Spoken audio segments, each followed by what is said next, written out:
Good evening. I want to tell you a funny story here at the, shall we call it the carpenter's table. When I was new father, maybe 4 years in, my youngest son would bring his little toys with him everywhere he went, but he would not be allowed to bring them into church. Right after church one Sunday, he burst out of church. He wanted to hustle to the car, so I took him, and he grabbed his He-Man figurine. And I've told the story before, but he grabbed his He-Man figurine.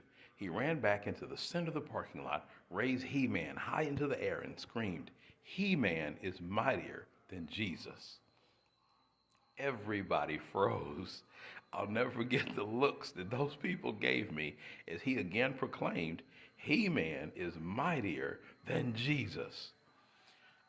Boy, you be quiet. Get in the car right now. We might not make it out of here alive. And we got in the car, me and him and his mom, and we're riding home. And I said, "Son, I want to tell you that Jesus is mightier than He-Man. He-Man is not mightier than Jesus." And that began a long discourse, almost lasting all the way home, where he's telling me how He-Man is strong. He has a sword.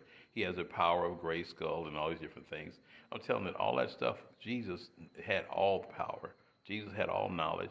And Jesus' sword came out of his mouth. And when he spoke, his word became whatever he spoke. And that there would be no He-Man if Jesus had not allowed him to be invented. And he would go back with me. He finally capitulated and said, "Okay, well, if Jesus has all that power, He-Man doesn't quite have all that to speak into creation, whatever he wants." So we settled it. But I got home and my spirit was troubled. How could my son believe that He-Man was mightier than Jesus? It dawned on me.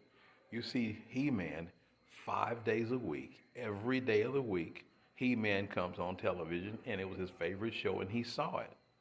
But we only went to church on Sundays, sometimes on Wednesdays.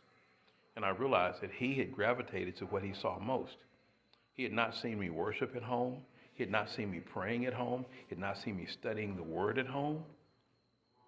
And I felt embarrassed that somehow in my lazy Christian walk, I had allowed my son to be supplanted in his mind with a thought that Jesus must not be that powerful because he didn't see Jesus every day.